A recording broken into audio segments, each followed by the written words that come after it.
Ce matin, la parole de Dieu est dans ce sens, va dans ce sens. Le Seigneur disait, la moisson est grande. Il y a beaucoup de travail dans l'œuvre de Dieu, mais il y a peu d'ouvriers. Et pourtant, comme le frère l'a dit, le frère Élisée dans sa prière, ce matin, dans l'œuvre de Dieu, nous avons consolation, nous trouvons tant de bénédictions. Et c'est dans ce sens que le titre du message doit être interprété. La mission de Dieu est grande, il y a beaucoup de travail, mais dans ce grand, j'aimerais qu'on comprenne, il y a beaucoup de bien, il y a de grandes bénédictions. C'est une grâce de pouvoir marcher avec Dieu. C'est une grâce de pouvoir travailler dans le champ de Dieu.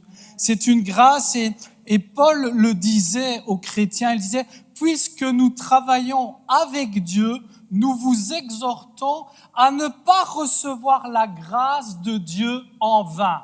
Nous voulons profiter de cette grâce, d'être enfants de Dieu, de marcher avec lui ce matin. Puisque nous travaillons avec Dieu, nous vous exhortons à ne pas recevoir la grâce de Dieu en vain. Il y a bénédiction dans le travail avec Dieu, mais il y a une manière de travailler avec Dieu, n'est-ce pas ? Nous savons qu'on peut travailler de différentes manières, mais le Seigneur nous appelle à travailler de cette manière où nous allons recevoir ses bénédictions. Et c'est le message de ce matin. Si Dieu nous a appelés, choisis, établis dans son œuvre, c'est parce qu'il veut que nous travaillions avec lui de cette manière où il va pouvoir nous bénir. Et ce matin, j'aimerais développer avec vous cette manière de travailler avec Dieu qui bénit nos vies. Cette manière de travailler avec Dieu qui est une grâce pour nos vies. Nous voulons être bénis ce matin et Dieu veut bénir son peuple. Paul disait à l'Église que c'était un privilège de travailler avec Dieu. Il s'adressait à l'Église en les définissant comme vous qui participez à la même grâce que moi. Qui veut participer à la grâce que Dieu nous accorde ce matin? Et vous allez voir les bienfaits. Voilà pourquoi une telle invitation ce matin. Il y a un texte qui nous parle que Dieu nous appelle à travailler dans son champ, dans sa moisson. Et c'est à travers ce texte que j'aimerais développer les 3 points qui nous définissent la manière de travailler avec Dieu et de profiter de sa grâce. Nous allons le voir, c'est dans ce texte où, avant d'envoyer ses disciples en mission, il va dire « Voyant la foule, il fut ému de compassion pour elle, parce qu'elle était languissante et abattue comme des brebis qui n'ont point de berger. » Alors, c'est là qu'il va dire à ses disciples, la moisson est grande, mais il y a peu d'ouvriers. Priez donc le maître de la moisson d'envoyer des ouvriers dans sa moisson. À travers ce passage, nous allons voir 3 points importants qui nous révèlent la manière de travailler avec Dieu pour recevoir ses bénédictions, profiter de cette grâce de marcher avec Dieu. Nous voyons que son envoi se fait alors qu'il est ému de compassion. Nous voyons autour de nous tant de souffrances, n'est-ce pas ? Quel beau témoignage celui de Marie, merveilleux. Mais combien aurait pu apporter de tels témoignages merveilleux? Qui aurait pu apporter un témoignage merveilleux de sa vie, de l'amour de Dieu par rapport aux souffrances que ce monde vit, que nous avons certainement tous vécues? Et là, nous voyons que dans la manière où Dieu appelle ses disciples à travailler avec lui, c'est une manière particulière. Lui, il était ému de compassion. Et c'est une grâce pour nous de pouvoir travailler à la manière de Dieu. Ce qui veut dire pour moi, le premier point, la manière dont Dieu travaille, c'est d'être ému de compassion. J'aimerais voir ce développement avec vous ce matin. Ému de compassion. Il y a une grande moisson. Il y a de grandes souffrances. Une société languissante, souffrante, qui a besoin de consolation. Mais nous savons que celui qui peut consoler les cœurs, c'est Jésus, n'est-ce pas? Mais dans ce texte qui nous conduit ce matin, c'est ces disciples que Jésus va envoyer. Et nous ne pouvons pas aller vers ce monde, apporter ce qu'ils attendent, la consolation de Dieu, si nous n'avons pas les mêmes sentiments que Dieu. Nous aussi, nous sommes appelés afin de travailler avec Dieu et de profiter de cette grâce, de marcher, de travailler avec lui, nous sommes appelés à être émus de compassion. Il y a une manière de profiter de la grâce de Dieu. Et le premier point, il est clair. Si nous voulons profiter de ce privilège de travailler avec Dieu, nous devons rechercher d'être émus de compassion. Je vais développer ce passage parce que chez Matthieu, cette formulation ému de compassion, elle va revenir plusieurs fois. Elle va revenir près de 5 fois. Je ne vais pas lire tous ces passages. Ils sont là dans Matthieu 9, dans Matthieu 14, dans Matthieu 15, dans Matthieu 18, dans Matthieu 20. Plusieurs fois, cette formulation ému de compassion revient parce que Matthieu est sensible à ce point. Est sensible à ce Dieu merveilleux, mais il est aussi celui qui doit enseigner l'Église. Dans l'évangile de Matthieu, c'est le seul qui parle de l'Église. On va retrouver 3 fois le terme ecclésia qu'on ne retrouve pas dans les autres évangiles. Matthieu s'adresse à l'Église. Et Matthieu sait que si l'Église a un mandat important, représenter Dieu dans une société en souffrance, il faut que cette Église soit émue de compassion. Ce matin, quel avantage pour nous d'être enfants de Dieu. Mais le plus bel avantage d'être enfant de Dieu, c'est de pouvoir recevoir ces sentiments ce matin. Oh, si l'Église ce matin serait remplie de cette compassion, de cet amour, nous pourrions sentir vraiment la présence de Dieu d'une manière phénoménale. Parce que Dieu, ému de compassion, est venu vers nous.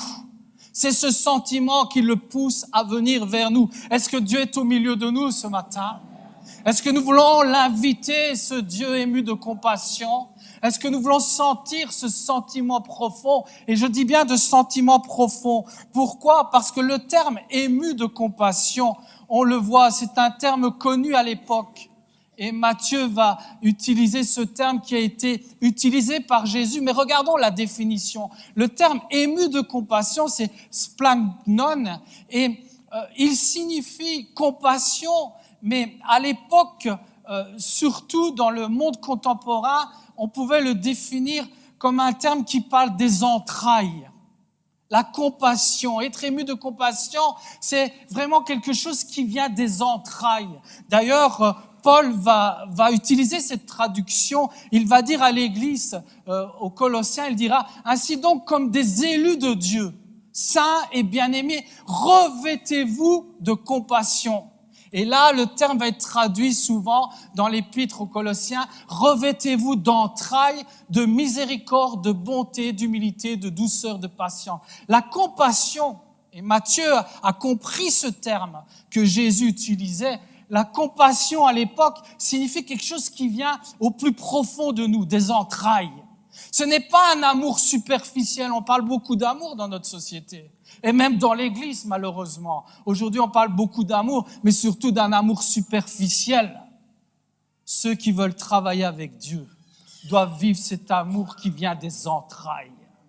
Quelque chose qui n'est pas superficiel, mais quelque chose qui est profond. Parce que c'est cet amour qui bénit nos vies. C'est quelque chose qui va au plus profond de nous, qui connaît vraiment nos souffrances, vraiment ce que nous vivons et qui vient les consoler et les guérir. C'est une compassion qui vient de Dieu. Ce matin, moi, je veux dire, Seigneur, quelle grâce de marcher avec toi, parce que tu veux me communiquer tes sentiments, tu veux me communiquer une compassion, un amour qui vient au plus profond de mon être. Et je crois que c'est de là que va naître la paix, parce que le fruit de l'esprit, c'est la paix, c'est vrai, mais tout démarre de cet amour qui vient de Dieu. Et nous allons le voir ensemble. Splagnon, entrailles, affection, pour les contemporains de l'époque, c'est le siège des plus violentes passions. C'est ça qui est défini par ce terme. La plus violente passion, ça peut aller de la colère à l'amour. Mais pour un juif comme Matthieu, il y a une autre définition. Comme Jésus était juif également. Il y a une autre définition dans la pensée hébraïque de ce terme à l'époque. Il parle du siège des plus tendres affections. On dira, c'est de là que naît la bonté. Est-ce que nous voulons être une église, l'église de Christ, que ce monde reconnaît comme un peuple bon? parce qu'au fond de lui, il y a quelque chose de fort. Dans ses entrailles, il y a quelque chose de fort. C'était la définition des Juifs à l'époque.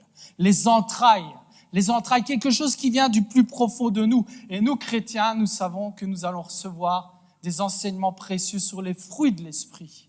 Quand Dieu agit dans nos vies, il y a des fruits de l'esprit qui se manifestent. Et la bonté, c'est un fruit de l'esprit. Ce matin, il n'y aura pas de compassion sans l'action du Saint-Esprit dans nos vies. Ce matin, Jésus veut combler nos cœurs. Ce matin, Dieu nous appelle à marcher avec lui parce qu'il y a un mode de marcher avec lui. C'est d'être rempli de ses sentiments, c'est d'être rempli de son esprit, c'est revêtir cet esprit qui nous remplit au plus profond de nos entrailles de compassion. Il y a une manière de travailler avec Dieu. Et dans les derniers temps, l'Église va se refroidir, je vais rien inventer. Dans les derniers temps, l'amour se refroidira. Le Seigneur dit, trouverai-je la foi? Il n'y a rien de nouveau. Ce n'est pas une prophétie, c'est annoncé simplement ce que la parole nous dit. Dans les derniers temps, il est temps que l'Église recherche les sentiments qui étaient en Christ. Ému de compassion, un monde en souffrance, mais l'Église est appelée à aller dans cette moisson et remplie de la présence de Dieu, de manifester cette compassion. Il n'y a rien de plus beau que l'amour de Dieu dans nos vies. C'est ce qui a été dit dans le témoignage. Et nous voyons ce que Jésus a manifesté, tout son amour devant les foules. Il va aller au-delà de ses limites. Il va dire qu'il était ému de compassion pour les foules. Il va les nourrir et cette nourriture va déborder. Nous voyons tant de passages où il va manifester tout son amour. Église, est-ce que nous voulons recevoir ces sentiments? Est-ce que nous voulons manifester ces sentiments? Est-ce que nous voulons connaître l'amour de Dieu? Ce n'est pas un amour superficiel. C'est un amour profond qui change nos vies. Jésus va définir cet amour comme ce Père qui attend le pécheur qui s'est égaré, qui revient. Il attend les bras grands ouverts. Est-ce que l'Église attend ce monde, les bras grands ouverts?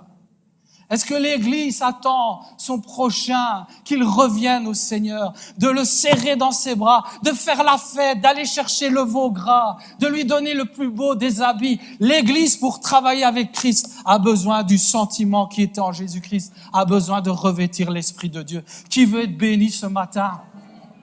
Dieu t'appelle à être béni en marchant avec lui. Et il y a une manière de profiter de sa grâce, de cette grâce. C'est une manière, c'est d'être revêti de l'Esprit de Dieu. Ce matin, c'est le premier passage.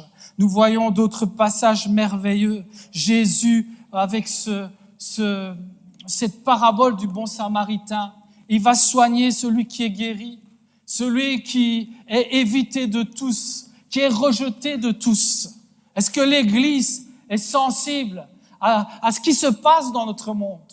Vous l'entendez en Europe, tous ces immigrés qui arrivent, qui débarquent. Et oui, je suis d'accord avec vous. Dans ces immigrés, il y a des gens qui ont des mauvaises intentions. Il y a des représentants de sociétés qui sont sataniques, qui sont diaboliques. Il y a des terroristes dans ces immigrations. C'est vrai.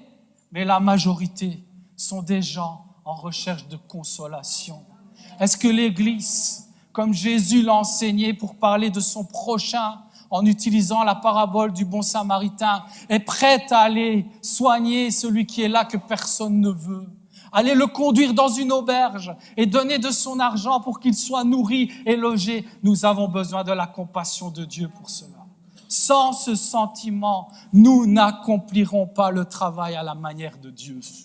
Ce matin, le Seigneur nous parle, celui qui s'est mis à genoux pour nous servir.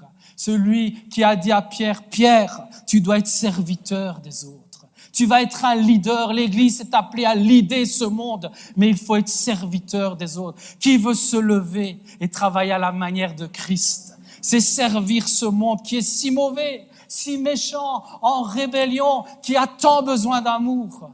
Qui veut servir le Seigneur? Nous ne pourrons pas le faire sans les sentiments de Jésus-Christ. émus de compassion, et nous serons bénis. Nous voyons avant la croix, avant la fête de Pâques, Jésus, sachant que son heure était venue de passer de ce monde au Père, ayant aimé les siens qui étaient dans le monde, mit le comble à son amour pour eux. Waouh! Qui veut mettre le comble? Comble à son amour ce matin. Vous imaginez si c'est le désir de chaque chrétien, l'amour qui va se faire ressentir dans cette salle? Je suis certain que le premier perdu pécheur qui va rentrer ici, il va être touché par la présence de Dieu. L'amour de Dieu. Il va mettre son amour à son comble. Et là, nous le voyons par un amour qui va aller jusqu'à l'extrême. Il va donner sa vie. Dans Éphésiens, Paul, il va dire « riche en miséricorde à cause du grand amour dont il nous a aimés. » Qui reconnaît ce matin qu'il doit grandir dans l'amour de Dieu? C'est à cela que Dieu appelle son Église ce matin. Parce que l'amour est plus que vainqueur sur toute chose. Sur le découragement, sur les blessures, sur les souffrances. L'amour de Dieu est plus fort que tout. C'est ce que Dieu veut nous faire comme grâce. Nous accorder cet amour qui va surpasser toute chose. Nous voyons que Dieu nous appelle à cet amour. À Pierre qui va dire, « Seigneur, quand mon frère commettra une faute à mon égard, combien de fois lui pardonnerai-je » Jusqu'à 7 fois. Et Jésus lui dit, je ne te dis pas jusqu'à 7 fois, mais jusqu'à 70 fois. Est-ce que Dieu nous appelle à un amour sans limite? Dieu appelait ses disciples à un amour sans limite. Parce que si Dieu nous a appelés, si c'est vraiment Dieu qui nous a appelés, Dieu est amour. Et l'amour appelle l'amour. Un monde violent, rempli d'amertume. Nous sommes l'Église de Dieu qui doit faire la différence. Et nous ne pourrons pas le faire sans les sentiments de Christ, sans recevoir les compassions que Christ veut nous communiquer. L'amour de Dieu appelle l'amour. Et ce matin, le Seigneur nous appelle d'aller au-delà de cet amour que nous manifestons souvent à ceux qui nous aiment, à ceux qui sont aimables. Ce monde ne nous aime pas. Ce monde nous haït. Et pourtant, Jésus va dire, si vous aimez ceux qui vous aiment, quelle récompense méritez-vous? Les publicains aussi n'agissent-ils pas de même? Si vous aimez ceux qui vous aiment, quel gré vous en saura-t-on? Seigneur, tu nous appelles à aimer à ta manière. Et ce matin, quelle grâce! Parce que c'est un privilège pour les enfants de Dieu de connaître l'amour de Dieu. Aujourd'hui, dans les églises, il faut dire ce qu'il est, ce qu'on ressent, il faut être vrai. Dans les églises, il est en train de s'installer une forme d'amour où on aime plutôt ceux de notre famille charnelle, et des clans s'installent. C'est des familles dans une famille, ça ne peut pas réussir. Nous ne pouvons pas être plus que vainqueurs parce que nous serons plus que vainqueurs en Jésus-Christ. C'est dans ce qu'il nous a enseigné. Pas de famille dans une famille. Le Seigneur a fait une famille. Et ce matin, cela nous pouvons le comprendre que si nous recevons les sentiments qui étaient en Jésus-Christ. Celui qui s'est donné pour son Église, qui a donné sa vie. Au début de la vie de l'Église, ensuite nous voyons les premiers chrétiens, des gens qui ont donné leur vie, qui ont été martyrs pour Dieu. Ils étaient prêts à donner leur vie à l'image de Jésus-Christ parce qu'ils avaient connu cet amour. Quelqu'un comme Saint Augustin va parler de cet amour. Nous le voyons, il va dire, la mesure de l'amour, c'est d'aimer sans mesure. Seigneur, bénis ton Église ce matin. Oh, frères et sœurs dans la région de Charleroi, tant de souffrances. Mais si l'Église aime avec de cet amour, nous allons faire la différence. Et je vais vous dire une chose, nous allons faire la différence parce que premièrement, c'est nous qui allons être bénis. C'est nous qui allons vivre la paix de Dieu, la joie de Dieu. Et c'est nous qui serons les ambassadeurs de cette paix, de cet amour que ce monde a besoin. Nous serons les premiers à être bénis. C'est seulement Dieu qui peut toucher les cœurs. C'est seulement Dieu qui peut consoler les cœurs. Et l'Église pourra faire l'œuvre de Dieu si elle est remplie de l'amour de Dieu, de l'Esprit de Dieu. Ce matin, qui veut recevoir ce premier avantage que nous pouvons recevoir quand nous marchons avec Dieu? C'est l'amour de Dieu. Je dirais, comme David, c'est un cœur selon le cœur de Dieu. Oh Seigneur, viens changer nos cœurs ce matin. Les premiers chrétiens avaient difficile à manifester cet amour sans limite. On le voit avec Judas, par exemple. Il va dire, mais elle est folle, celle-là, elle est en train de déverser tout un parfum qui vaut de l'argent sur les pieds de Jésus. À quel gaspillage! Les chrétiens ne comprenaient pas l'importance de manifester cet amour défini par Dieu, parce qu'ils n'avaient pas encore été baptisés du Saint-Esprit. Qui a été baptisé du Saint-Esprit? Qui veut être baptisé du Saint-Esprit ce matin? Parce que nous avons cet avantage en marchant avec Dieu. Vous serez mes témoins. Vous serez mes témoins. Vous recevrez une puissance. Ce matin, le Seigneur veut nous donner cette puissance. La puissance de l'amour. Si quelqu'un possède des biens du monde et que voyant son frère dans le besoin, il lui ferme ses entrailles, Jean dira, et en parlant de ses compassions, comment l'amour de Dieu demeure-t-il en lui? Et dans Colossiens, je l'ai lu, revêtez-vous de compassion, d'entrailles. Vraiment, soyez émus de compassion. Ce matin, on peut le faire parce que nous marchons avec Dieu. Qui ne marche pas encore avec Dieu?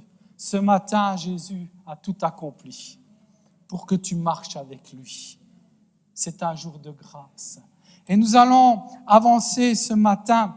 Je vais passer sur tant d'exemples merveilleux, mais sur l'importance d'être baptisé du Saint-Esprit, d'avoir une vision comme Christ l'avait sur la foule, une vision guidée par l'Esprit de Dieu. Le deuxième point, ce matin, c'est ouvrier avec Dieu. La moisson est grande, mais il y a peu d'ouvriers. Jésus va dire que ces ouvriers sont son édifice. Le champ de Dieu, c'est ses ouvriers. Le champ de Dieu, c'est l'Église de Christ. Ce matin, nous ne pouvons marcher avec Dieu que si nous marchons dans le champ de Dieu, que si nous faisons partie de l'édifice de Dieu. Il y a une manière de marcher avec Dieu. Et vous savez comment nous marchons avec Dieu? Quand nous marchons avec son Église. C'est le deuxième point, c'est l'édifice. Il y a un état d'urgence. Il faut marcher avec Dieu. Dans l'évangile de Luc, le même passage, on va le voir, il va envoyer des disciples 2 par 2. Après cela, le Seigneur désigna encore 70 autres disciples et les envoya 2 à 2 devant lui dans toutes les villes et dans tous les lieux où il lui-même devait aller. Il leur dit, la moisson est grande, mais il y a peu d'ouvriers. Priez donc le maître de la moisson d'envoyer des ouvriers dans sa moisson. Guérissez les malades qui s'y trouvent et dites-leur, le royaume de Dieu s'est approché de vous. Jésus parle à son Église. Jésus envoie 2 par 2. Et il envoie dans une mission bien précise. Le terme guérir ici, c'est dans l'évangile de Luc qu'il est repris. Et nous savons tous que Luc est un médecin. Et le terme utilisé, c'est vraiment thérapeo, la thérapie. C'est au-delà de faire des miracles, c'est vraiment de guérir dans le sens de servir son prochain pour l'amener à une guérison. L'Église est appelée à travailler, à servir pour amener la guérison. L'Église, vous êtes l'Église. C'est vous que le Seigneur a choisi. Et moi, je vais dire, c'est nous que le Seigneur a choisi pour cette grande mission. Il y a une manière de travailler. Et il n'y a pas de travail solo dans l'Église de Christ. Ce n'est pas l'Église. La manière de travailler de Dieu, il y a une manière où on profite vraiment des bénédictions. C'est une manière où nous sommes conduits par son Esprit qui nous enseigne l'importance de travailler en équipe. Il n'y a pas de travail solo. Nous le voyons, l'image qu'il utilise, c'est le terme travailler, ergon. On le voit chez Paul. J'ai planté, Apollos a arrosé, mais Dieu a fait croître. Chacun recevra sa propre récompense selon son propre travail, car nous sommes ouvriers avec Dieu. Mais nous travaillons tous pour la même société. C'est l'Église de Jésus-Christ. Qui veut arroser? Qui veut semer? Mais travaillons ensemble. Ce matin, dans cette illustration de la moisson, on peut être trompé dans nos temps modernes. L'illustration qui est utilisée, la moisson est grande. Lorsque j'étais en Haïti, une année, mon papa m'a accompagné et lui, il vient de la campagne de Sicile. À l'âge de 9 ans, il gardait les vaches, il travaillait avec les agriculteurs la terre à la main, avec des outils vraiment de base. Et il me disait en Haïti, lorsqu'il voyait les personnes travailler la terre, il dit, ils travaillent la terre comme quand moi j'étais petit. Ils étaient des dizaines ensemble avec des pioches avançant au même rythme pour retourner la terre. Et à l'époque, lorsqu'on parle de la moisson, lorsque Jésus parle de la moisson, il parle de cette moisson où tous les champs étaient remplis d'ouvriers. On ne pouvait pas moissonner seul. C'est la différence avec cette machine que vous voyez. Aujourd'hui, il y a un fermier avec une machine, il peut faire sa moisson tout seul. Et aujourd'hui, malheureusement, cette pensée est en train de s'installer dans l'Église. On veut travailler en solo. Il y a une manière de travailler avec Dieu, c'est de travailler dans l'unité. À travers l'Église, c'est le champ de Dieu. L'Église est l'édifice de Dieu. Quelle grâce! Qui fait partie de cette grâce ce matin? Qui fait partie de cette grâce de faire partie du champ de Dieu, de l'édifice de Dieu? Pas de solo. On le voit, Paul va enseigner. Il a été donné les uns comme apôtres, les autres comme prophètes, les autres comme évangélistes, les autres comme pasteurs. À qui? À l'Église. Tu as été donné à l'Église. Et là, il va le dire dans le verset 12 de ce même passage, pour le perfectionnement des saints, l'édification du corps de Christ, il dira, c'est de lui, de Christ, et grâce à tous les liens de son assistance, que tout le corps, est-ce qu'on peut le dire ensemble, que tout le corps, bien coordonné et formant un solide assemblage, tire son accroissement, pas d'accroissement si on n'est pas solidement attaché. Son accroissement selon la force qui convient à chacune de ses parties et s'édifie lui-même dans la charité, je dirais, de manière plus profonde, dans l'amour de Dieu. Qui fait partie de cette église? Qui fait partie de l'église de Marcinelle ce matin? Qui fait partie de l'église de Châtelineau ce matin? Qui fait partie de l'église de Gilly ce matin? Et qui fait partie de l'église de Wamford-Séboulet ce matin? Le Seigneur t'a choisi pour travailler dans une église locale, pour sa gloire. Quel privilège, n'est-ce pas?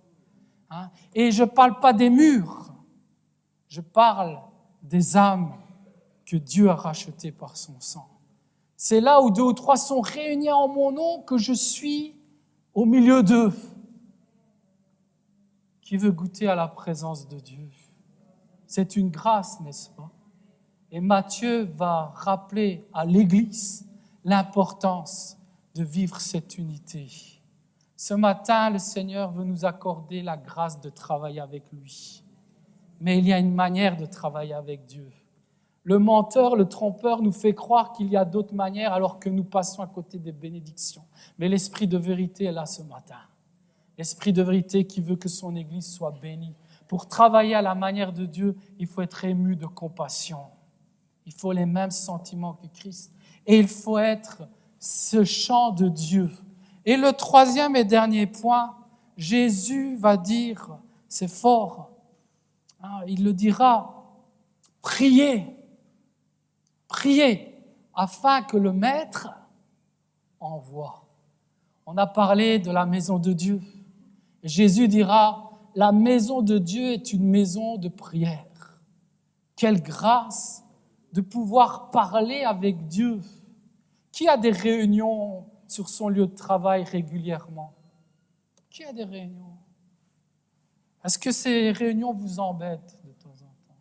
Oui, votre chef vous embête. Mais là, le Seigneur nous appelle à avoir des réunions avec lui. Et le peuple de Dieu, souvent, il est mal, il est agité.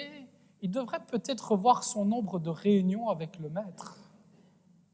Parce que nous sommes appelés à pouvoir faire des réunions à tout moment. Qui est l'ouvrier ici qui peut avoir une réunion à tout moment avec son patron? Il n'y en a pas. Mais nous, le Seigneur nous a fait cette grâce où je dis, Hé boss, moi je veux te voir maintenant, tu viens toi dans mon bureau.